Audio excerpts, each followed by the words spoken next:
the same amount of, like, I don't know, not longevity, but not impact either, because I make a bigger impact in less hours now as a coach. But I lost my benefits. I lost like my pay structure. Yes. The foundation. Or the security. So fucking the security of a 9-to-5 job. Right. Absolutely. Yeah.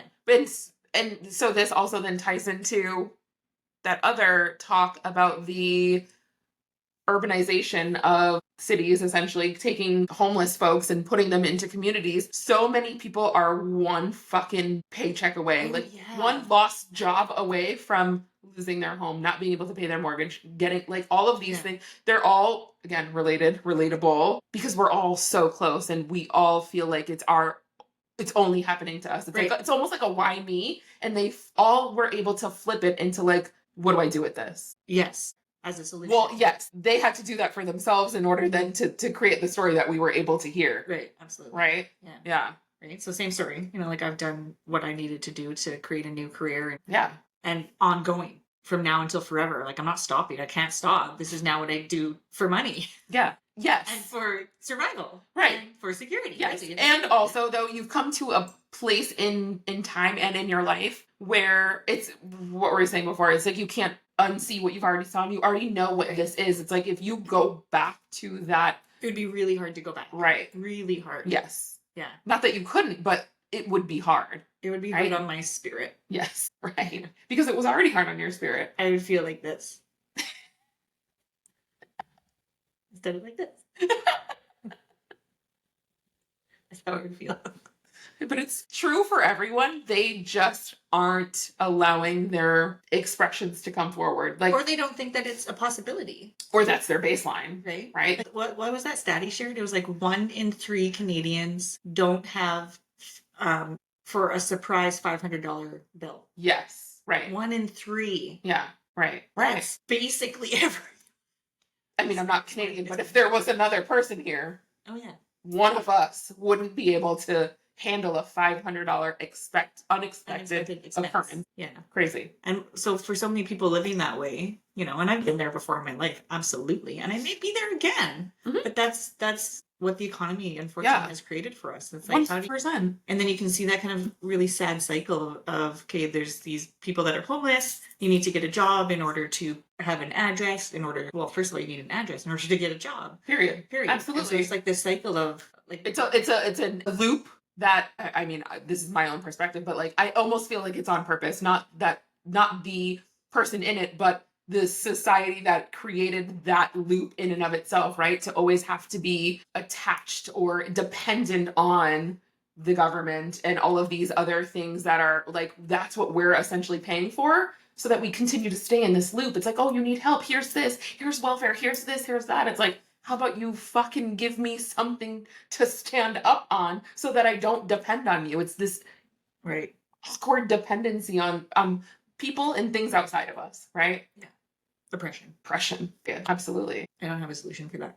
I don't know what to say. Who does, right? Even if we had solutions, right? The implementation is always the hard part. It's like getting past these systems that are so ingrained and entangled in our everyday lives. You have to cut every fucking cord and then you find another one. You're like, oh, there's a connection there. It's like, how do you get rid of all of those cords, energetically and physically? You know what I mean? Mm-hmm. It's like you destroy one thing and then you see how interwoven it is into something else. And then you have to go fix that problem, and then the next problem, and then the next problem. Is that why we have so many tabs open? I mean, for me, yes. Side quest. Right, absolutely. Always side questing, and then side questing the side quests, even. Because everything is connected. So they're not side quests? It's all the quest. Have you ever read that book? No, what is it? Well, I don't really know. It was my teacher that read it to us in grade 3, but I'll never forget. Oh, it was a kid book. I don't know if it was a kid book even. It felt like a novel, but it might have been a short story. I was in grade 3. I feel like there was a ship. Okay. And the protagonist was on a quest. Can I look it up? Do tell. Do tell. I don't even know who wrote it. This might not be helpful. Let's see how good it is that. The Quest movie. Book. No, that's the quest for something else. Quest. book? I would say try like 3rd grade. No, I remember this. I'm done. Stop it. You didn't find it. You didn't. Civil war rages in Ethiopia. A man waits to die in a parched prison cell. Don't tell me that's it. Did he read us this book? I mean, it might have been this. I remember this cover with like the compass thingy. Okay, well, I'll have to research that later. There's another tab. Origins of childhood trauma. No. Wow. When I was in 3rd grade, I read Of Mice and Men. We had to. Yeah, no, I kid. I don't think we read Of Mice and Men, but I remember reading like a Civil War book. Was it the Quest? About these 2 brothers that were fighting against each other on different sides. What was the name? There was red in the title. Now I'm thinking The Hunt for Red October, and that's so not it. It's not it. So not it. I think that's about a submarine. It is. Yeah. Sean Connery. Not the book, but the movie, obviously. I love Sean Connery. R.I.P. Is he dead? I don't know. Look that up too. Maybe it's not a good thing that we are sitting next to each other. On 007. On Halloween. Yeah. My grandmother was born on Halloween. No shit, huh? Yeah. In 1917, I believe. And she passed away in July. She was almost 101. Wow. Holy Yeah. fuck. Yeah. She got a letter from the Queen. Because she turned 100? How fun. Yeah. So that's cool. I hope the president writes me a letter when I turn 100. Do you? Yeah, it'll be a different. I mean, I hope. Absolute. Whoa. Let's not do that. We're super high level manifestors. Let's not speak those things. Although, if we can raise AI to be the epitome of what a president should be, maybe AI can just take over. Did we just write a movie about an AI president? Oh, I'm sure it already exists. You think so? Well, if If not, not, somebody. don't steal our idea. Oh, I'm like, someone take this, take it, run with it. You would want to keep that idea? How are we gonna? No, someone else take that. No, but you know that inner part of you where you're like, I'm going to do everything. That's what just came up. I'm gonna do it. I'm gonna do it. The inner parts of me are coming out right now. I need to go get it cleaned. That's hilarious. I remember what we were talking about though. Just our wonderful day. It really has been a treat seeing you in person.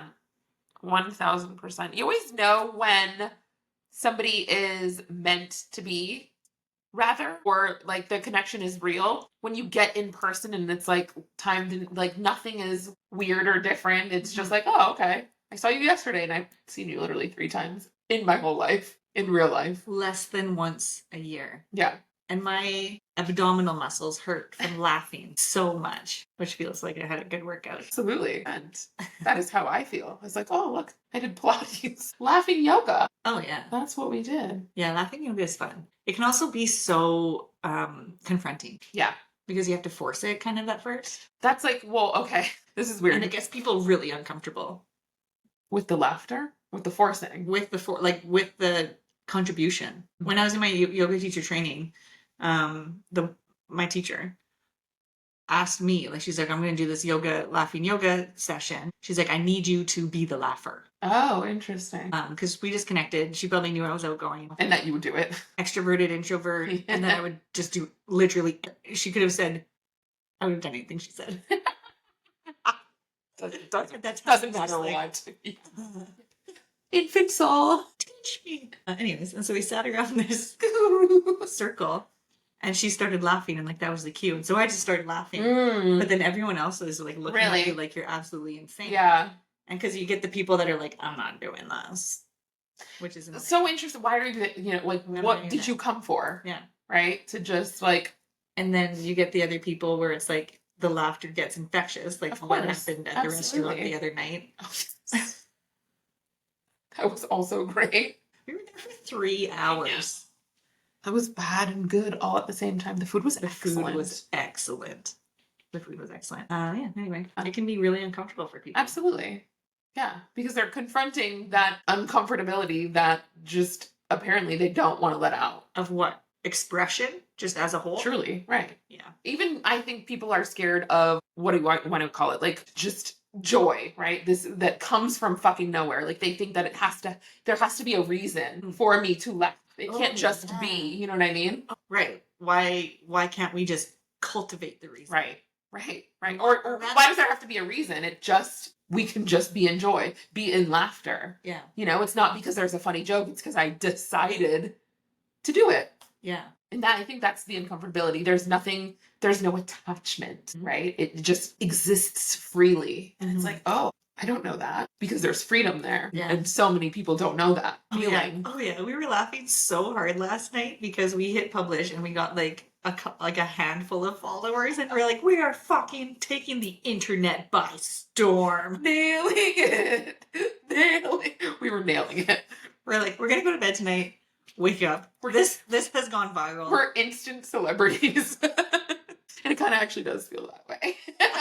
But that's my point. It's like we say how we want to feel, and it doesn't matter either. No. Like, because we created the feeling and laughed about it, and now it's dead. It's both something that was there and something that we created. Yeah. We just took it and we're like, because everything can feel amazing. We don't need to wait for somebody else or even ourselves to go like, okay, it'll feel amazing once we get here. Yes. Right. Because we often will put ourselves in these little boxes. Right. Right. And like, we'll come out of the box for this, that, or the other thing. Or what do Americans say? We'll come out of the box. This, that, and the third. This, that, and the third. We'll come out of the box for this and whatnot. Was that Americans? I thought it was a Canadian thing he said. Oh, I don't know. Maybe it was American. Did we say that? And whatnot? Put it in the comments below. You're nailing podcast life right now. I've listened to so many podcasts and watched so many YouTube videos. Like and subscribe. No, absolutely though. I don't even know what that was. But it's all true. Yeah. Well, we can just come out of the box because there isn't a box. Right. Instead of coming out of the box for target or right. a meaning that we're searching for. Yeah, this outcome. Like, we don't have to run towards an outcome. It just can be, right? The experience is there for us to have if we allow it to. But if not, it's like, okay, it's not my time. And then you hide back in the box. It's like, just... Yeah. According to whom, right? Mm-hmm. Yourself. Well, always us, right? But that's always also in relationship to, like, there has to be something of contrast. Sometimes it's the people around us. Or it's like, ooh, they're going to judge us or look at us funny, or they're going to think it's stupid. Oh, yeah. So we then continue to hide behind things, or who fucking cares? They do, even if that comes to be true, what the fuck does it matter? Yeah. That's so true. Right? Like the conversation that you were having with, someone else earlier, where it's like, oh, if this happens, why are we doing the what ifs? Yeah. What is the actual point, right? You haven't even had the experience and you're already fucking basking in the shit that's shit. Right? You don't need to ask this question yet. Right. Yeah, go do the thing and then see if the question's even necessary. Yeah. It's like we run to the obstacle in our mind. Whoa, that was hard. We're going to solve everything before we even do it. Yeah. Then you won't have to do it. But I think that's also the reason why, so that you have an excuse not to do it. Right? You're like, I found a problem. I'm fucking genius. I found a problem. Our brains love to create problems out of nothing. Because I think they like solving them, and that's fair. Sure. It wants to exercise. Sure, absolutely. But there's a line to something else. Right. Exercise on creativity instead of problems. Because I think that's really what it is. The brain wants to solve the problem. Therefore, the brain gets creative to solve it. Right. Yeah. So you don't need a problem to be creative. Absolutely. That's such an interesting point. The problem, like, what is underneath the problem solving is the desire for creativity. We are all creators, even though we're not. I'm going to plug my book right now. We are here to move, create, and rest. That's it. So interesting. Move. We move our bodies. Yep. We create. Okay. And then we rest. What else is there? Everything falls into those categories. Everything. I was just going to say, everything fits into one of those boxes, if you would. Look at you. Anyway, it's not mine. It's science. No. It's God's. We're not inventors. We're discoverers. No, straight up. I did in my yoga therapy certification, we had like certain practical hours that we had to do. I went to, one of my teachers was doing like a workshop for men that I went to. And it talked about that. Oh, I see. And he said we're born to move and to rest. And so I added the create part. I love. Yeah. Because I was like, it's missing something. Yeah. I mean, I could see how creation has the potential to be inside of movement, but I think it also can speak on its own. Yeah. I also love it though because then it aligns with Kapha, Vata, and Pitta. Yeah. Ooh. So then it can just be that everything comes together. Yes. So when my book is out in 5 to 10 years. Stop manifesting. Your 5 to 10 months. Yes. I meant. We'll link it below. Come back to this 5 to 10 months. Circle back. If it's not there, we'll link the shit out of it. We're gonna get there. We're gonna know all of these things. We'll know everything eventually. Wait. We definitely won't know. No, everything. We'll know nothing. We'll know nothing. We'll continue to know nothing. Continue to know more of nothing. Yeah. The more you know, the more you don't realize there's so much left to know. Oh God, I love those like images. I like thoughts in images because it helps me connect. Right. There's a guy on Instagram. I think it's like Wisdom Made Easy. Okay. And he does excellent little graphics. And it would probably, imagining what he would draw there, where it's like, what we know. And it's like this little sliver. And then it's like, what we don't know. Oh, yes. Or like an iceberg or something cliche. Yes. You know? Yes. Or a piece of, well, the iceberg actually makes more sense because it's something that is unseen, truly. And you wouldn't know because how would you? You literally can't see it. I mean, we ourselves are icebergs. What we know about ourselves even is so small. It's limited. Compared to the depths of our shadow, of our soul, of our spirit, of our connection. Like some of it is indescribable to probably. I would say either one would work, but uneven, I don't want to say undiscoverable because it is possible too, but like, again, just like the world we are, it fits inside of us. And so the more we discover, the more there is to unravel as well. We just get to new depths and new levels of ourselves. And so when does it stop? Literally never. No. Like, at all. Which is great. Not even when we die? I don't think so, right? Because then we get to be, if we want, in my opinion, get to be another expression of this experience as well. And so then fragmented. There's another level, right? Remember we were talking about this in like soul ages or soul past lives or something? Yes. Where it's like, you know, you feel like you've lost a piece of your soul when something tragic happens. Sure. It happens all the time. Sure. Right. So do those souls create new lives somewhere else? And then we start different timelines of experiences. Right. Absolutely. Cool. Right. It's like, obviously none of us are experiencing this world alone, even though we are also experiencing it alone. Right. So it's like two people definitely die at the same time.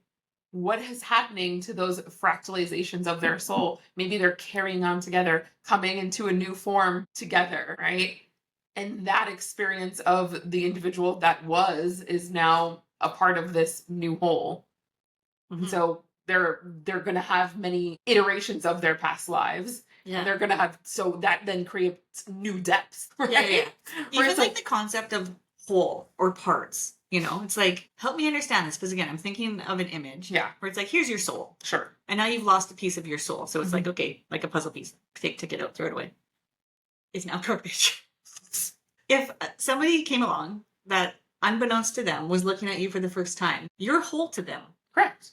Like that perspective doesn't change. Like just because there's a piece missing doesn't change the fact that you're already whole. Right. As a standalone, unless you identify with parts of you being missing. Yes, yeah, and I use the word missing just for sake of language, but it's not what I actually believe or feel like is happening. Similarly to when they say a water droplet from the ocean carries the whole of the ocean within. It's very similar to that. You take a water droplet away from the ocean, it doesn't stop being the ocean, nor does that droplet stop being part of it. So when that piece goes, it's not that there is now a whole there. It's just, right? Like, they're like, both equal and a whole and the same. It's like, it doesn't matter what phase you're in, you're still a lunatic.